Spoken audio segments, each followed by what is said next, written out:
color of your skin? Who taught you to hate the texture of your hair? Who taught you to hate the shape of your nose and the shape of your lips? Who taught you to hate yourself from the top of your head to the soles of your feet? Who taught you to hate your own kind? Who taught you to hate the race that you belong to? So much so that you don't want to be around each other. No, before you come asking Mr. Muhammad, does he teach hate? You should ask yourself, who taught you to hate being what God gave you? Most of us blacks, or Negroes as he called us, really thought we were free without being aware that in our subconscious, all those chains we thought had been struck off were still there. And there were many ways where what really motivated us was our desire to be loved by the white man. Malcolm meant to lance that sense of inferiority. He knew it would be painful. He knew that people could kill you because of it, but he dared to take that risk.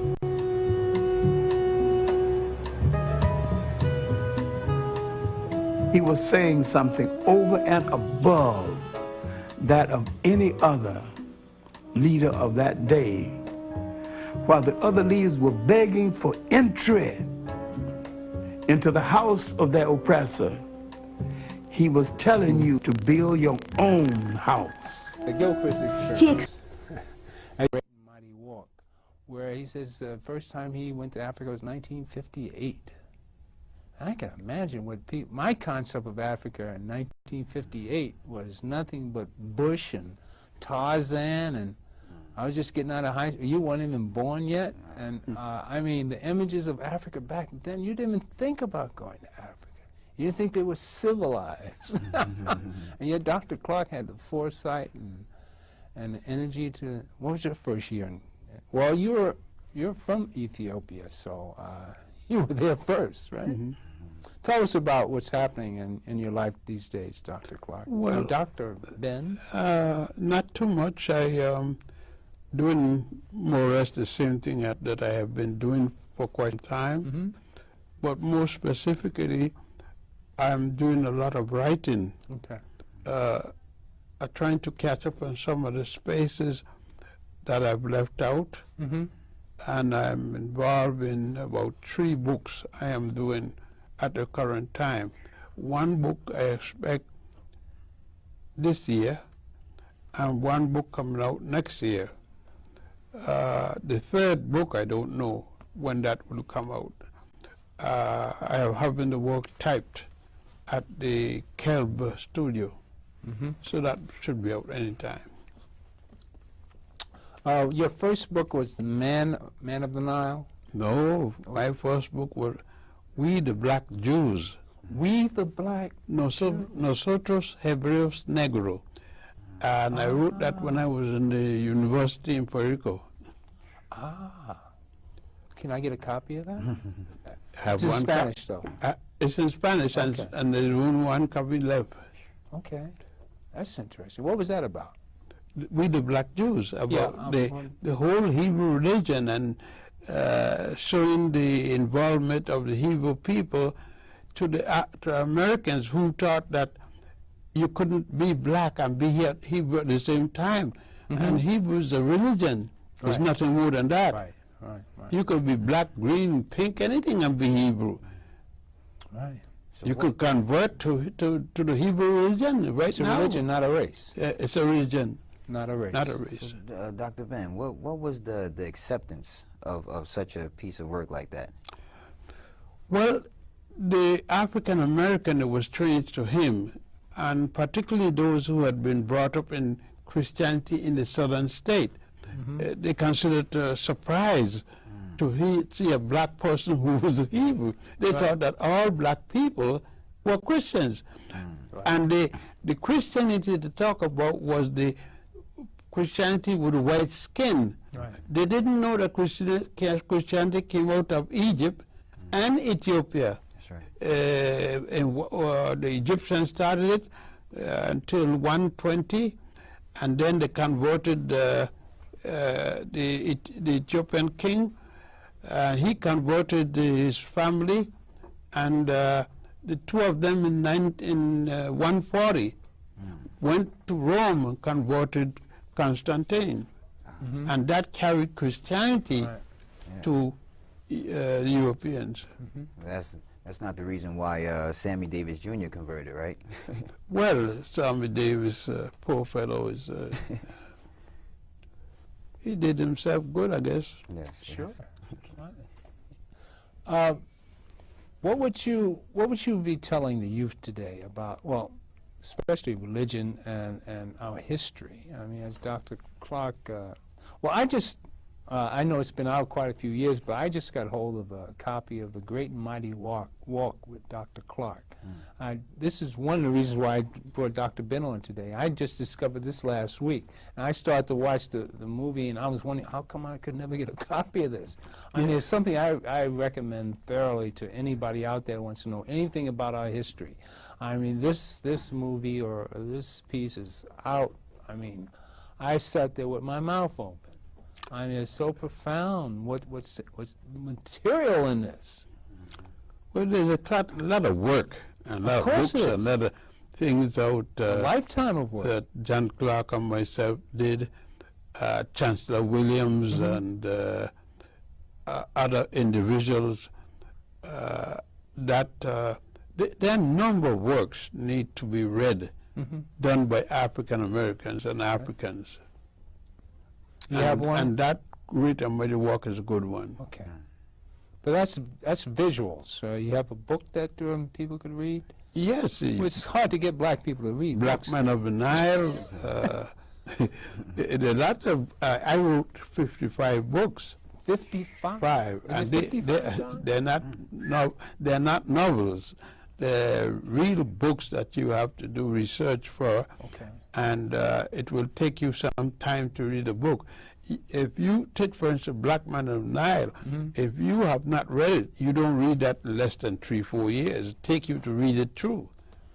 Because of the details and information and the subtitles and the references, you're going to take that much time. You don't plan to read that in a day. The Black Man of the Nile refers to ancient Egypt, going all the way back to... It has, it refers to all the nations, 3 nations on the Nile. It refers to Egypt, Sudan, Ethiopia. That's the 3 basic on the Nile. And also Buganda, which is now called Uganda. Uganda, okay. All right. And the beginning of the Nile starts where? In the beginning of the Nile starts in the Blue Nile. Blue Nile. Starts in Ethiopia. Ethiopia, okay. The White Nile starts in Buganda. Uganda. And it actually flows north. It flows north. Well, most people think a river flows south. No. This river flows north. Well, when you say up the Nile, you mean actually... Going up in the highlands. Okay. Because water don't go uphill unless it's got force to force it up. Other than that, it flows downhill. Right. Okay. All right. And by the way, it doesn't come out of Lake Victoria. Which it comes out of Mwanza, Nyanza. Victoria had no lake. What happened when Victoria wasn't around? When she wasn't born, Africans were still swimming in that lake. It was called Mwanza, Nyanza. Nyanza means lake. Mwanza is the name. Well, one problem with Europeans, they come in and name everything. Their own. Everything. There's nobody like them there. Yes, yes. For instance, the cataract. The cataracts are named from the south, come up to the north. The 6th cataract in Egypt, they turn that around. They call that number 1. You see, until the Europeans get there, until the Greeks get there, it doesn't have a name. When the Greek got there, they start number it their way and put it on the map their way. Let's go back to your beginnings where you talked about your first book and you were in Puerto Rico, and you showed us a picture of your mother. Yeah. Which is surprising. It's, I had it on tape, but... My mother is as you know, my mother is Tulia, and the family call her Tulia, and most people know her as Julia. And she is was somewhat light skinned. Right. And my Very light, matter of fact. yeah, my mother's family is in Puerto Rico, and they are very light. She was many times she had been told I could go to places that she was with me and I couldn't go in. And she refused to go in. But we're talking about the what year are we talking about? Up to in the 40s and so forth.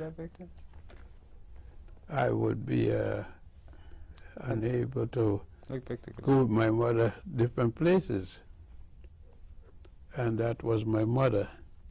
And this is what That's year? about 40 something, 50. That picture was done. She had come to a conference in Philadelphia, and her girlfriend took the picture of her. And so when she died, the girlfriend gave me that picture. But my father and mother weren't allowed to take pictures. And your father she doesn't know I have that picture. Okay. That is a picture I kind of was told I am not allowed to have pictures. Now, what was it like with a fair-skinned mother, and your father was Extremely dark, much darker than I. and you're in between the two? Well, they say, sometimes There were 7 of us, 7 children. My mother had 7 children. 7 kids. 7 children. I was the mid kid. Okay. I was the 4th kid. 3 boys died before me, and 3 girls died after me, and I lived. None of them came more than 3 years old. Is that right? There was my mother was a midwife, so you figure she would know, but there was crib death. A lot of children died from crib death, and they never knew what it was. Okay. So you're the lucky one. They didn't expect me to live. So how was that when you came to America? When I came to America in 1938 to be with my uncle was the man who brought the number system to the United States. He and Pompey, Alex Pompey, used to be the baseball head of the Cuban of the African American Negro, they used to call Negro League. And my uncle came here then, and my uncle became the number man. Caspar Hussein, who also was a co-owner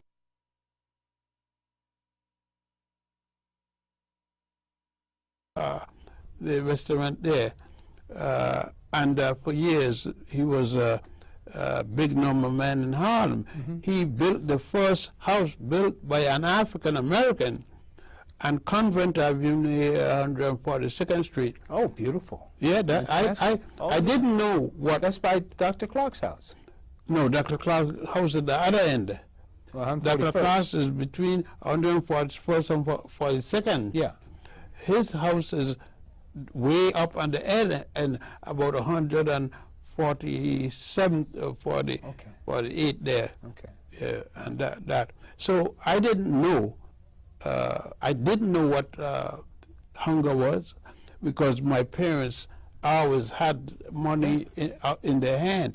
My mother's people were pork and rice, and they didn't know that. They will tell you we didn't have any black people in our family until this year, when I won.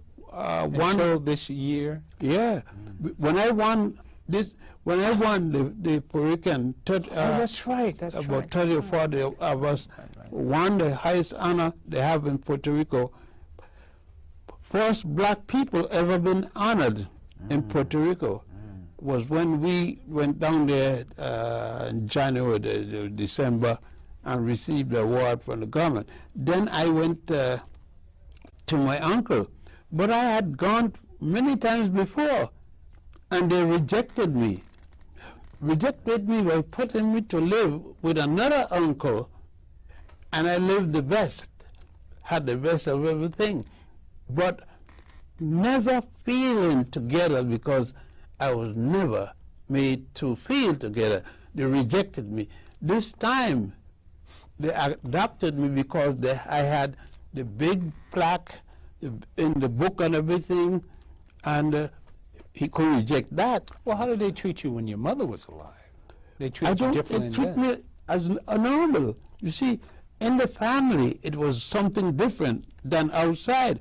Many people who are seeing me there, I don't know them, and they don't know me. Most of them are dead.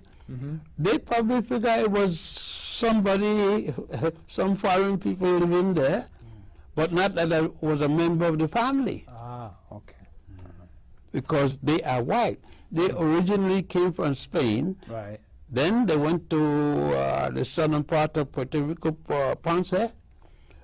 Then from Ponce, the old man came to Fajardo. And in Fajardo, he owned the place.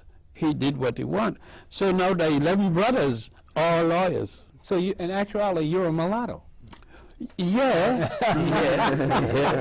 Yeah. Call Dr. Ben a mulatto. Hey, you kidding? What do you say about Dr. Well, Ben? my mother have many times in the States been, I couldn't go certain places with her. But she could get in. She go at many places I couldn't go. She used to go to that restaurant they had on 120, near the white restaurant near the 125th between 7th and between 8th and St. Nicholas. Frank's restaurant. When Frank's didn't have black people eating there yet. Well, you're talking. She go there. You're talking about 30s then. Yeah. Frank's didn't have no black people. The first time I went in there with my uncle, and he said, "I'm going to eat there." They say he can't eat here. He says, "If he can't eat here, I will eat here." So they said, "Oh, that's your uncle? All right, then he can eat here." Yeah. How did that impress you? But you were 19, 20 years old. I was a young man, in my 20s. Yeah, yeah. Okay. Yeah, I met bad discrimination in this country.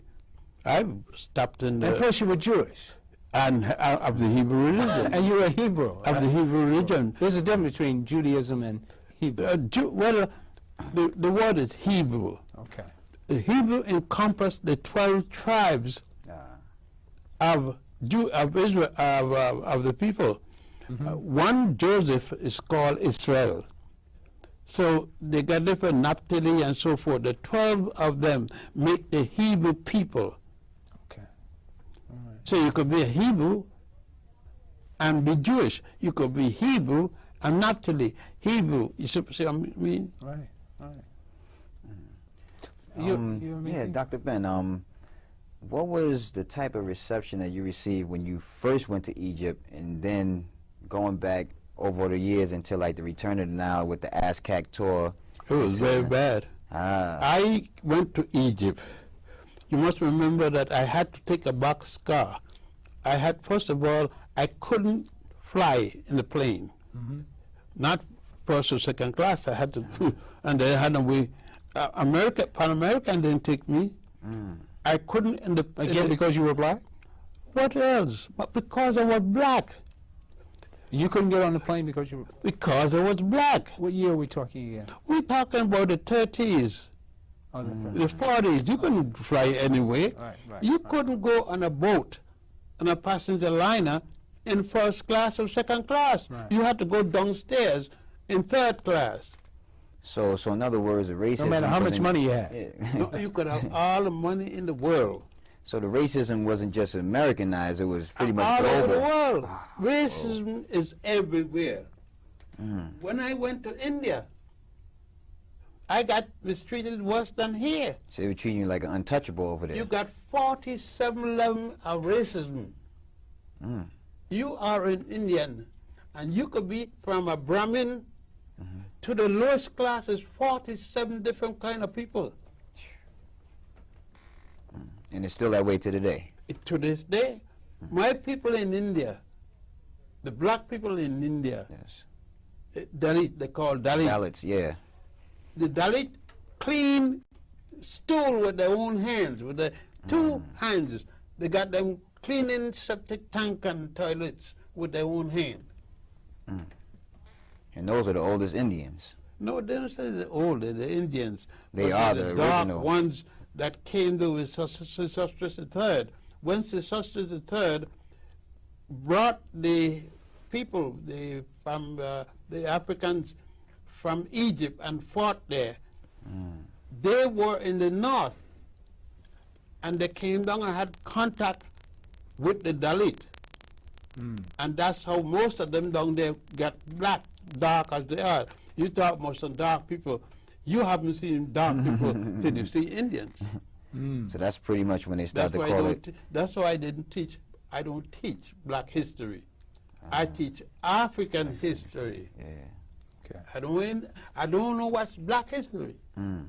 How did that region become called Indus Kush at that time? I don't know who called it Kush. Ah. Somebody was called it Kush, but nobody with any sense in Ethiopia called it Kush. Ah. Let's talk about the trip that you got coming up. That's I got exciting. My trip is Sunday at 6 o'clock. It used to be 11 o'clock in the night. And they move it, now we leave at 6 o'clock. So I go to the airport for at least, I got to be there by 2 to check in. Well, I'll be going to Egypt again, going to Cairo, where I live in Giza is where my house is. And How far is that from Cairo? Well, it's about, I got, you land in On, which is the city of On, is Heliopolis.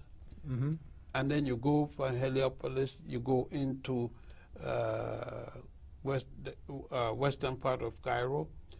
You go from Cairo continuously to a street. Going to change, then you know what place to it. You go from Cairo to Giza.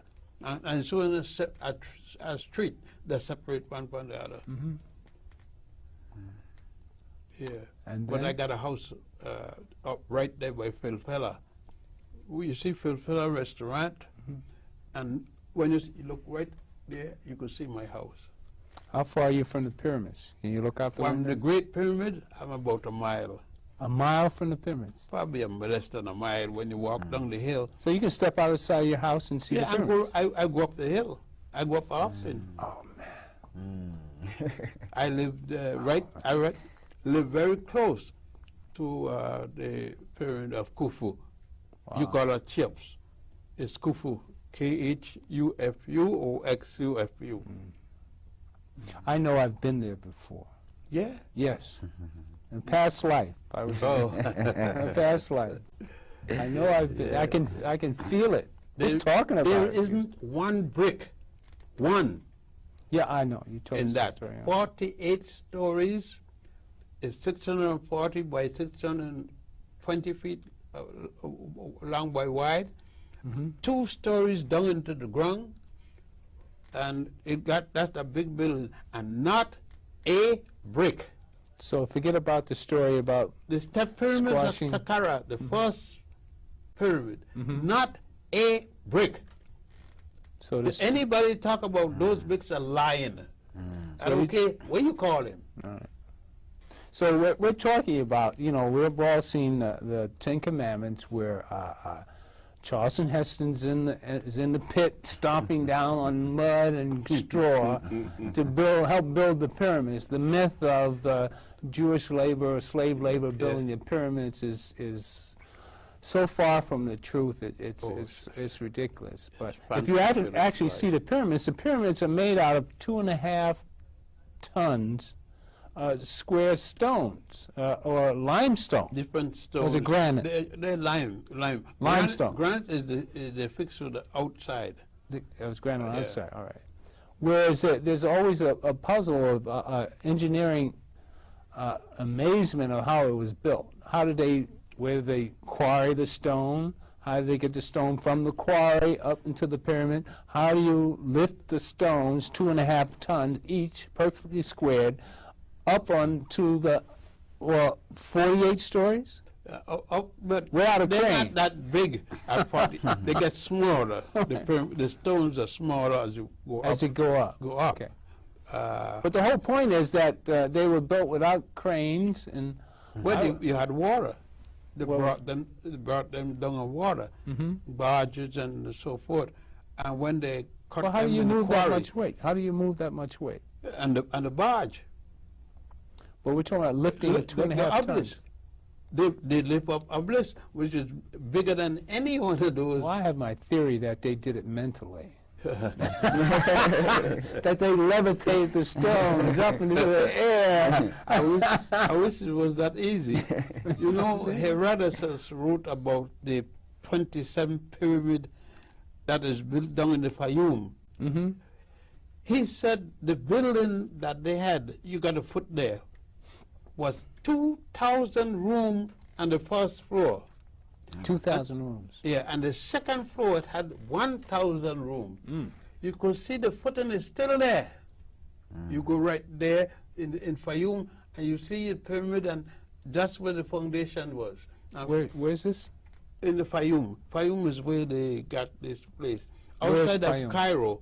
Oh, it's in you go- Egypt. You go about, take about 3 hours Okay. from one end to the, you go to an area called Fayoum. That's where the 27th pyramid is built. Okay. Dr. Ben, when it comes to highly scholarly people like yourself, Dr. Clark, Ivor Van Sertima, what was the significance of Sheikh Anta Diop's work in comparison to y'all's studies here? What's no different is only that he did it in French. He didn't know Yes. no English, right. and he did it in French and made certain emphasis on many things that they rejected in Cairo. And because he was so advanced scientifically in medicine, Yes.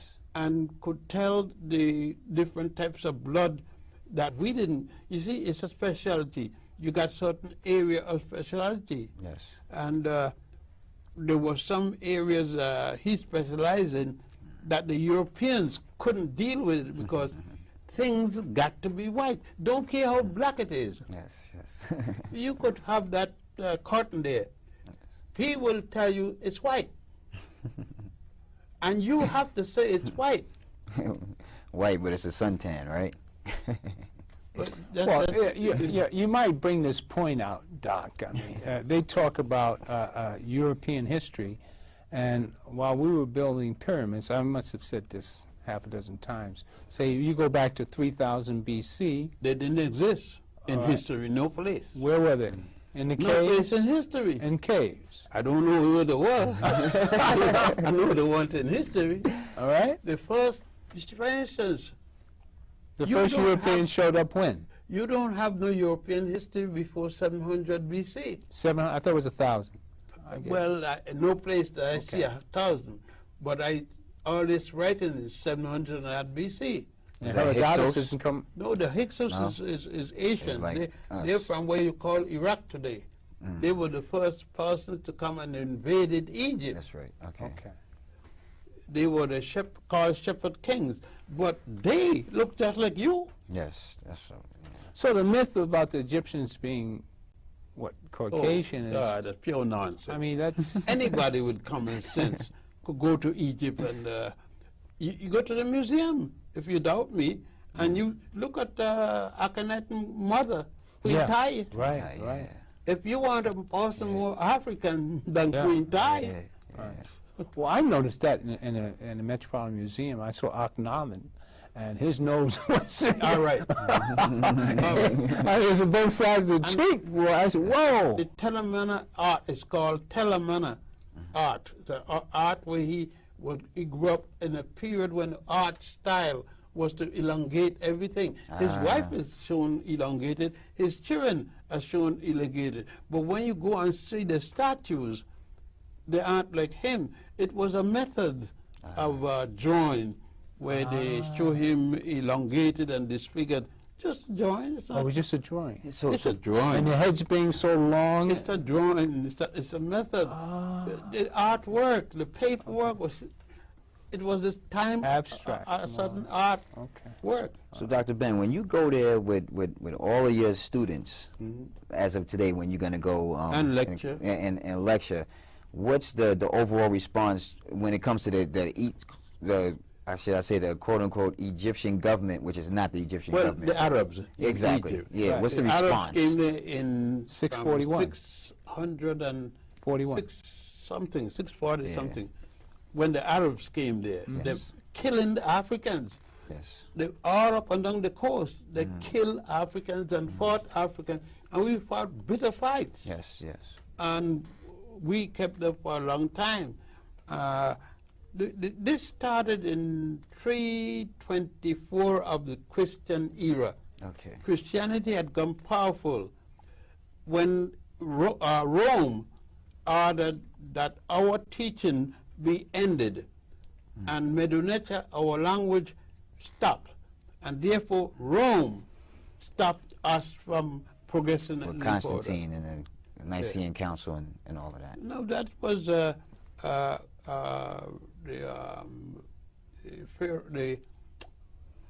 the man from Rome was at the time he was the emperor of Rome. Okay. He ordered that all education in Mother Nature be stopped. You mean 300 BC? 300 AD. AD? Oh, and there's Constantine then. Yeah. Okay. And that was the original Christianity. Not the Roman, original but as far as Christianity. what the Africans were actually doing. Christianity started in Egypt Exactly, and yes. Ethiopia. Okay. Yes. Christianity And- started in Ethiopia. In Egypt In Ethiopia. and Ethiopia. They started in Egypt and came to Ethiopia, to Azania, So, Emperor Azania of Ethiopia. And between the two of them, that's up to 120. In 120, they continued until they went down to Constantine in 140. And they converted Constantine in 140. That's the first time Rome went Christian. so how did Jesus come into this whole thing with the? Jesus is based upon the life of Heru. Yes. Heru or Horus. Horus, yeah. Mother was Aset, Set, or they call her Isis. Isis, His father was Asur. Asaru or Asar. Yes. They called him Osiris. Okay. All right, you know what we're going to do? I'm going to do a roll-in here of Dr. Clark, and we'll be right back at you. We have Kevin Muhammad just came to the studio, and right after this roll-in, we'll be right back at you. Okay. Thank you for watching.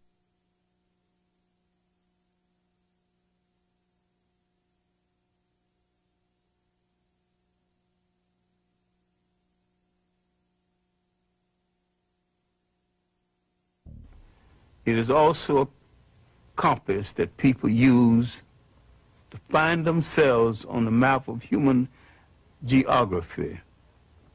History tells of people where they have been and what they have been, where they are and what they are. Most important, history tells a people where they still must go and what they still must be. The relationship of history to the people is the same as the relationship of a mother to her child.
How do you describe a legend? An African-American hero, an historian, an activist, who for half a century has charted a singular course dedicated to the intellectual and spiritual liberation of a people. Though his eyes are now darkened by glaucoma, he continues to enlighten the lives of thousands of men and women through the pages of his many books and in university classrooms across the country. How do you describe a legend? You can't, really. But you can meet the men and women who influenced him. You can learn from him the hidden history of the African people. Learn from him a different way of making sense of this complex and often very confusing world. And you can let Dr. John Henry Clark tell his own extraordinary story in his own soulful style.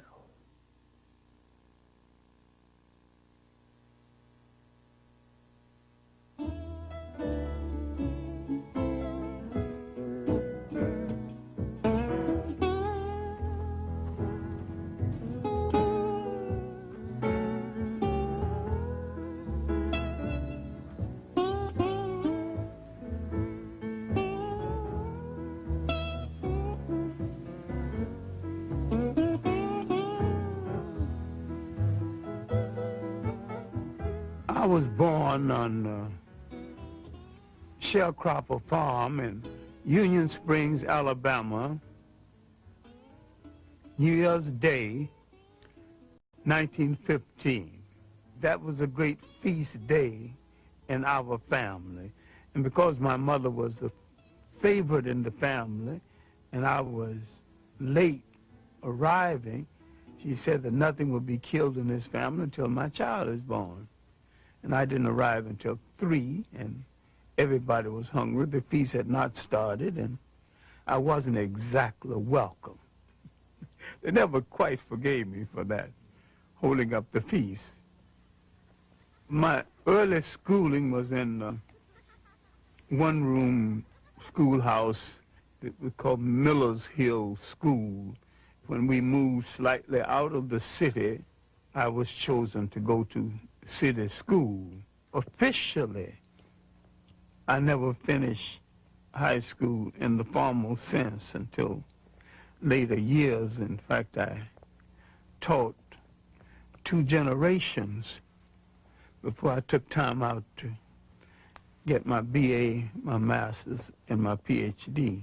And I have it all now, but I'm principally self-trained. My university was the public library and well-chosen second-hand bookstores.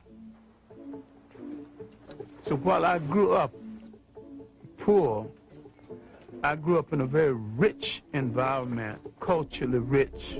I grew up with a whole lot of love and affection, a lot of lap time and a lot of slap time too, because I wasn't permitted to get away with too much. Miss Evelina Taylor is my 5th grade teacher, and she might be the foundation teacher in my life. In addition to teaching me basic good thinking and good conduct, she called me into her room during her lunch hour one day and told me to stop playing the fool because I was playing the fool just to get accepted. And she said, it is better to be right and march into hell than to follow a bunch of fools into heaven. I wanted to do something to impress Miss Taylor, and we had current events on Friday. We wanted to say something unusual. Because I worked for white people before and after school, and they had magazines, they would receive them one day, read them hurriedly up, throw them away the next day. So when I got up for current events, I always had something decidedly different to say about my own people and about other people. No, I wanted to do something real big. So I went to a lawyer that I worked for, before and after school. I can still remember his name, Gag Steiner, and I asked him for a book about my people in early world history. He says, I'm sorry, John, that... Now, you cut at the wrong point. Now, John says that the teacher told him that blacks had no history. That was the end of that piece. We cut at the wrong spot there. But this man, John had asked this teacher for a book on the history of his people. And the man said to him, your people have no history. So this is one of the many lies that we've been told throughout our lives.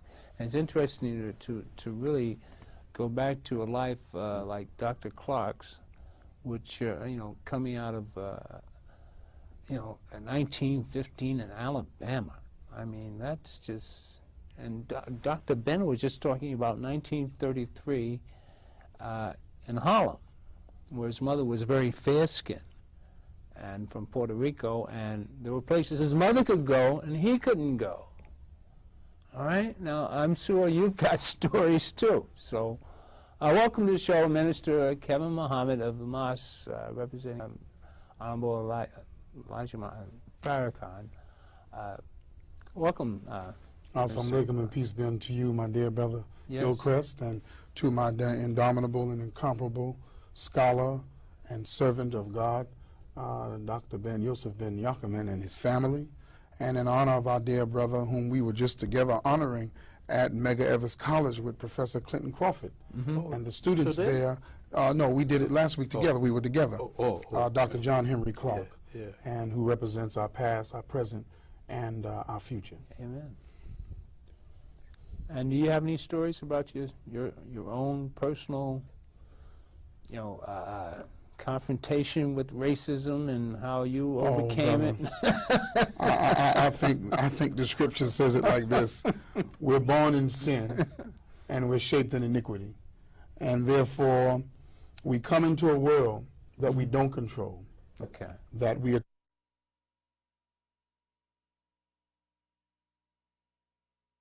Right. The Honorable Elijah Muhammad taught us, if a man will not treat you right, he will not teach you right. So this is where a man like Dr. Ben comes, a man like Dr. Henry Clark comes, persons like ourselves, that it is us who must strive for the search and the quest for greater knowledge of who we are and what our true history was and is, and in fact will be in the future.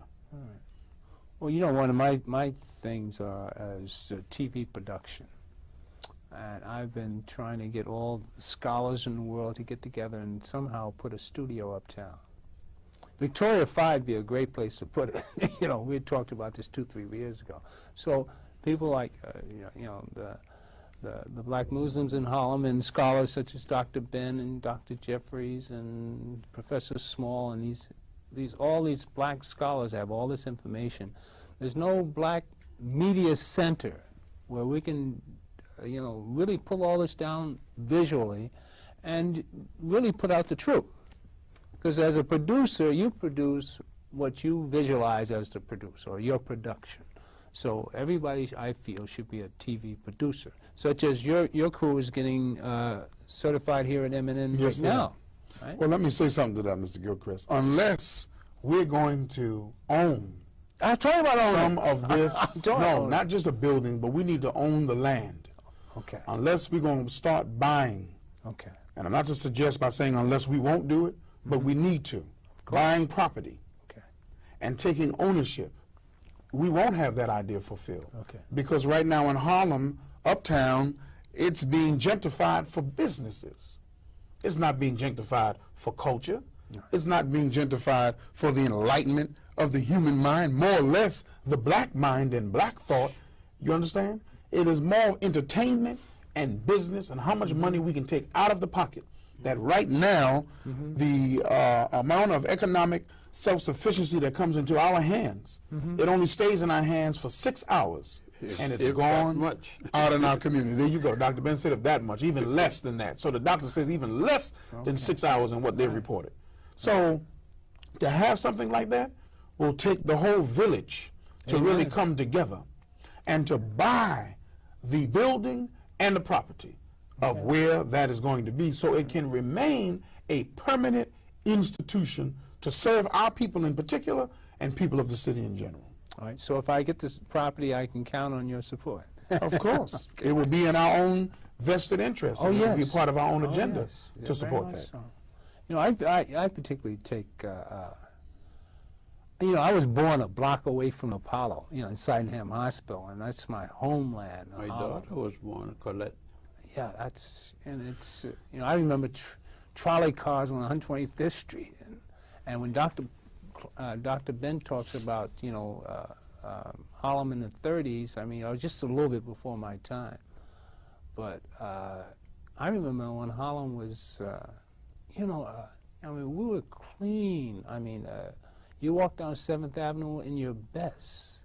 I mean, you were, you took pride in who you were and what you were about and how your stature and Harlem used to be a place of self-esteem and honor.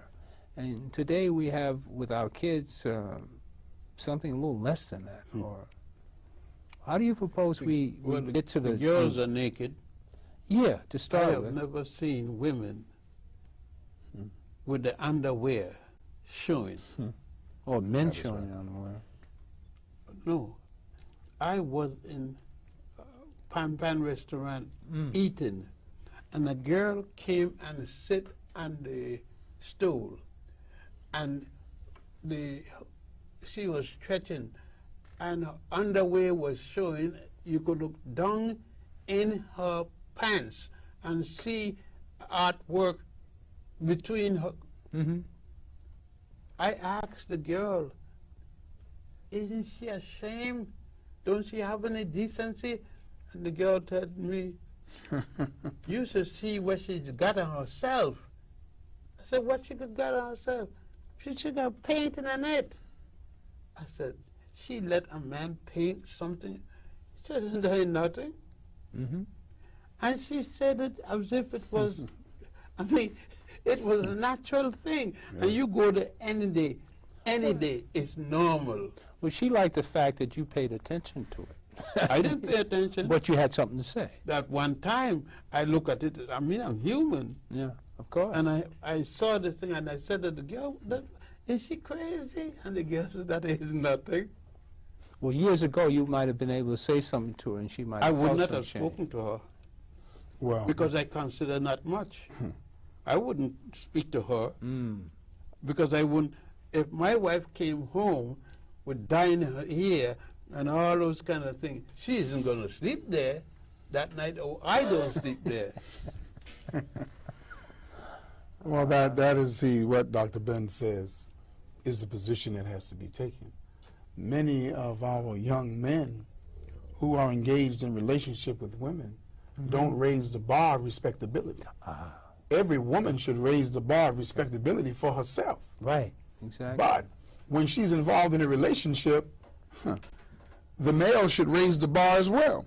He likes when she gets into the vehicle, whose skirt is as short as our jackets, and shorter maybe. And if it's this short, then it slides up real high, so you see a lot of thigh, a lot of leg. And if you ain't careful, you see a lot of other things you shouldn't be seeing. So if he doesn't raise the bar, make her feel uncomfortable and say to her with all due respect, you know, if he's not a Muslim, he won't say, well, you know, you need to be 3/4 or you need to have it longer, but at least put past your kneecaps. I'm sorry, I can't go up with you with it all the way, coming up all the way above your thigh level. And I'm almost seeing the crevices where your thigh connects with your hip bone. Then she will continue to do that because she feels, one, it's attractive. Two, it's a way that she gets her own false self-esteem, and she develops false pride in herself. And so many say, well, if you got it, flaunt it. But that's not true. You know, a diamond, what does women do with a diamond? No woman takes a diamond and throws it up on the counter. She takes the diamond and she puts it in the box. Then once in a while she polishes it off and then she hides it away. Well, the woman is worth more than the diamond. And she's made under pressure just like the diamond, and even more excruciating pressure. So should she not be kept well? Should she then be at home, and when you come to see her at home, she has on a robe? If you go see a woman at home, She really doesn't know you. She's going to come to the door with her gown on and she'll have a robe on. Right. But then the man will say, oh, come on, let me in, Susie Mae. Well, why? No, because I want to take a look at you. No, you can't take a look at me. That's improper. Okay, fine. He'll say, oh, I ain't going to worry about it. When she come out in the morning, I'll be able to see everything that I want to see. Now the young girls are wearing the little jerseys. And you see the panty line, as Dr. Ben said, and there's nothing but a bra. Then some of them act like they're the Caucasian woman in uptown Manhattan, where we are right here, wearing no bra with the nipples showing through, and no panties. Yeah. I mean, come on. And if you do, you wear a thong outside. Freedom doesn't come without its own restrictions. Freedom just doesn't mean you just do whatever you want to do. People have freedoms today, and right now, our dear brother at City Hall has lost his life because of freedoms. Councilman James E. Davis, my dear brother and friend and struggler for our people and the people of New York City, and Brother Askew, who we knew, who, out of a fit of rage, and whatever his rationale was, killed our brother today around 2:08 p.m. And now both of them have lost their lives. One taking the life of the councilman, the other by the police officers, because we have freedoms. And now, do you know, the mayor just said a moment ago on 1010 Wins News, he is instructing the police commissioner that all city council persons, him and Gifford Miller, Speaker of the Assembly, must go through the metal detectors. If they had listened to the teachings of the Honorable Elijah Muhammad that we have said since the 1930s, we've had a check procedure in Muhammad Mosque, and people would question it sometimes. We said if we had maintained this procedure with our dear brother Minister Malcolm X, because we were miffed why it was taken away on the day that he was assassinated, though we know why he was killed. You know? Go ahead. He knew it was Talking coming. about that, Malcolm, as you know, didn't have money. And he depended on the newspaper for the Marxists, not the communists, the next group. And they used to publish the newspaper sold at every meeting. That newspaper, trying to get that money, caused Malcolm death. You see, I said, when you got to give in for money from another man, that you can't control his activities. Yes, sir. So, you know, freedom, brother, it has to have restrictions. Yes, sir. So now, everyone now must go through a metal detector. And if that had been done, when I go to the mosque tonight, I'm searched. And even if a brother says, oh, you the minister, no, brother, I am to be searched, I fall in. Now that's going to be adopted at City Hall, because that's how, evidently, without full proof, the gun got through. Well, you know, it's happened we haven't got haven't had a chance to really find out the real story or why it happened or who the culprit is. But I understand that only person that can get in there with a gun is a policeman, isn't it? Well, no. James Davis is a former police officer. He's licensed to carry a gun. Okay. And he had his gun on him. Right. And he never got a chance to use it to defend himself. So the person who shot him was came licensed? in with a gun. I don't know whether Mr. Askew was licensed or not. Well, but he was able, confess? because he did not go through the metal detector, which would have sounded off that there was metal on him, and he would have been checked. And obviously, if he did not have a permit to bring that gun in, then he should have been stopped at the door. He was flagged in because the councilmen's come in that way. The mayor comes in that way. The speaker comes in that way. This is actual fact that I'm speaking now from the mayor's voice and what has been said. And so that's what I'm saying to the point of freedom. Someone has lost their life because freedom comes with some restrictions to it. Freedom does not mean and responsibility. Thank you, Dr. Ben. Where you just can't do anything you want. See, I am married to a woman. I'm married to my wife 51 and a half years. And think of this. Praise God. I think it was Monday night. 51 years. 51 years. She came and rang the door because I got in before her. And I didn't open, and her key didn't work. So I said, who's that out there? She says, me. I said, me who? She said, me. I said, who's me? She said, I said, let me tell you, you would have stayed up there all night. You could have go and call your son to who got keys, and he let you in. But you won't come in here tonight unless you told me your name. That's right.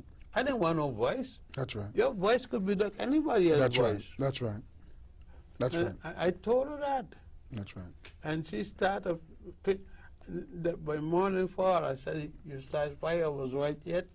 You say, you only taking advantage of me because I said, I have never hit you, I've never screamed at you, I've never called you a dirty name, but you won't come in here. Again, there's so little time. I'm sorry you, well, again, it's been a Gilchrist experience, and we'll find out what to do with the James Davis situation, and the future of us as a people, I think, will only come. I think we need to do something about producing our own image and what we're about. And a lot of the history that you've heard today needs to be put on video, and we need to be reaching our youth, such as their appearance, and teach them that this is nothing but the devil's work when it comes to, you know, utilizing the sexual energy, the procreation energy that's inherent in us all for ugly means. I mean, you might think it's cute, but it'll work on you, believe me. It'll work on you. And it's, you know, it's, what do you say? It's a difficult task growing up in America, being black. So you've got to realize that everything's going to come at you. This is set by design. This is genocide. This has been happening to us 400 years. Don't make any qualms about it. Just because you're a youngster out there, it's going to happen to you. Well, can I say one thing? Of course. That as we close, it's a difficult time.